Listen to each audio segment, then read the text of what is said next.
Assalamualaikum warahmatullahi wabarakatuh. Perkenalkan, nama saya Sylviana Dewi, NIM 53 dari kelas TPAP. Di sini saya akan membahas mini riset saya mengenai analisis tata niaga bawang merah di Pasar Muking, Kecamatan Pademau, Kabupaten Pamekasan. Bawang merah merupakan salah satu komoditas hortikultura yang biasa digunakan sebagai bumbu pelengkap masakan dan juga dapat dijadikan sebagai obat tradisional. Bawang merah mengandung senyawa asam glutamat yang merupakan penguat rasa alamiah atau natural essence, sehingga masakan dapat menjadi lezat.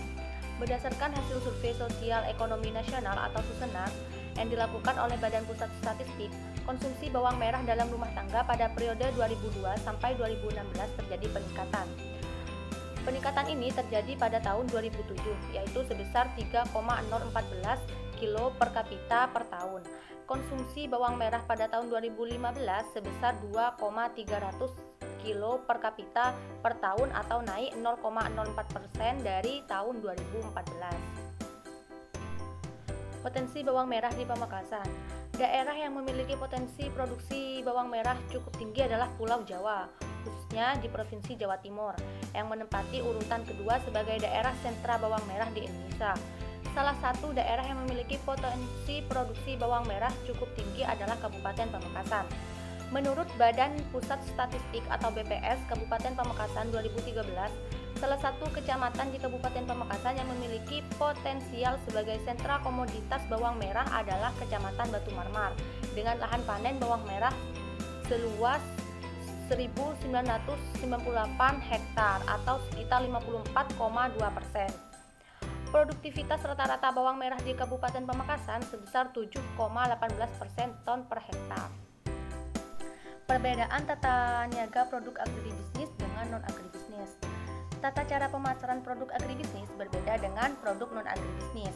Cara pemasaran produk agribisnis bersifat konsentrasi distributif, sedangkan produk non-agribisnis pemasarannya distributif. Pemasaran konsentrasi distributif merupakan suatu kegiatan pemasaran produk agribisnis yang telah dipanen yang kemudian dikonsentrasikan kepada suatu toko atau lembaga pemasaran dan kemudian didistribusikan kepada konsumen. Cara pemasaran distributif merupakan suatu kegiatan pemasaran produk non-agribisnis yang langsung didistribusikan kepada konsumen. Produk agribisnis merupakan produk yang dihasilkan dari kegiatan pertanian yang kemudian diperjualbelikan pada pasar. Sedangkan produk non-agribisnis merupakan suatu kegiatan jual beli yang bukan dari hasil kegiatan pertanian. Pendekatan analisis tata niaga bawang merah. Tata niaga komoditas bawang merah dapat dianalisis menggunakan beberapa pendekatan. Yang pertama yaitu pendekatan komoditas atau commodity approach. Bawang merah merupakan salah satu komoditas hortikultura yang dapat disimpan dalam waktu 2-6 bulan jika dilakukan install drying setelah panen. Jika tidak dilakukan install drying, maka penyimpanan bawang merah hanya akan bertahan 1-2 minggu. Harga bawang merah yang dijual di Pasar Muking berada di kisaran 32-40 ribu per kilo.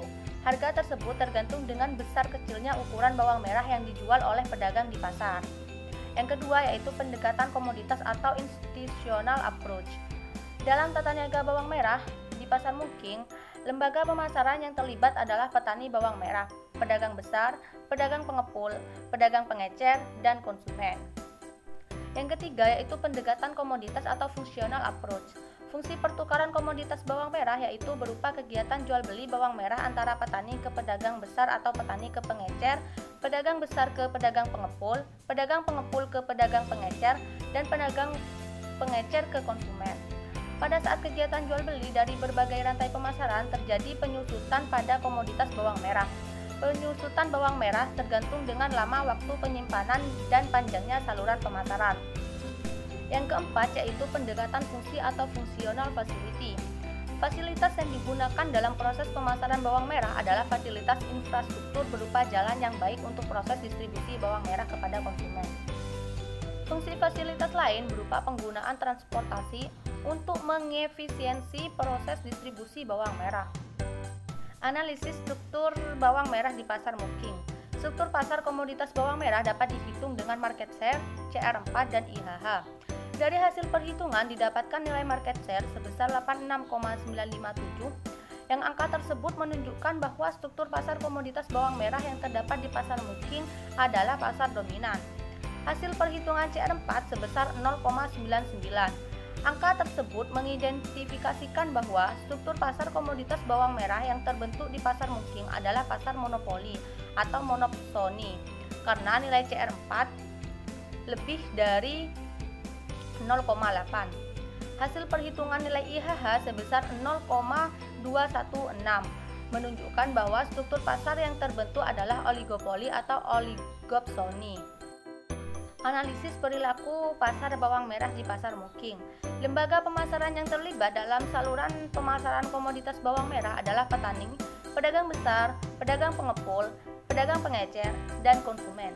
Adapun jenis saluran pemasaran dalam pemasaran komoditas bawang merah di pasar Muking yaitu pada saluran pemasaran 1 yang terlibat yaitu petani yang kemudian didistribusikan kepada pedagang besar, pedagang pengepul, pedagang pengecer, dan kemudian sampai ke konsumen.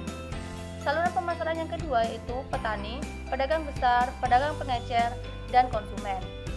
Saluran yang ketiga yaitu petani, pedagang pengepul, pedagang pengecer, dan konsumen. Saluran yang keempat yaitu dari petani didistribusikan kepada pedagang pengecer yang kemudian didistribusikan kepada konsumen. Berdasarkan saluran pemasaran yang ada, saluran pemasaran yang lebih efisien adalah saluran pemasaran 4. Hal tersebut karena petani dapat menjual komoditas bawang merah dengan saluran yang pendek dan tentunya juga dapat mengurangi resiko penyusutan bawang merah. Analisis kinerja pasar bawang merah di pasar Muking. Saluran pemasaran paling efisien adalah saluran pemasaran 4. Dengan saluran pemasaran yaitu dari petani dijual ke pedagang pengecer yang kemudian didistribusikan ke konsumen. Harga beli rata-rata dari petani sebesar 28.000 per kilo, yang kemudian oleh pedagang dijual ke konsumen dengan harga 38.000 per kilo, sehingga didapatkan margin sebesar 10.000. Berdasarkan hasil perhitungan farmer share dengan rumus PF dibagi PR dikali 100% didapatkan nilai farmer share sebesar 73%. 73% didapatkan dari hasil perhitungan harga rata-rata dibagi dengan harga jual pedagang dikali 100%. Sekian video presentasi dari saya, kurang lebihnya mohon maaf. Semoga bermanfaat. Wassalamualaikum warahmatullahi wabarakatuh.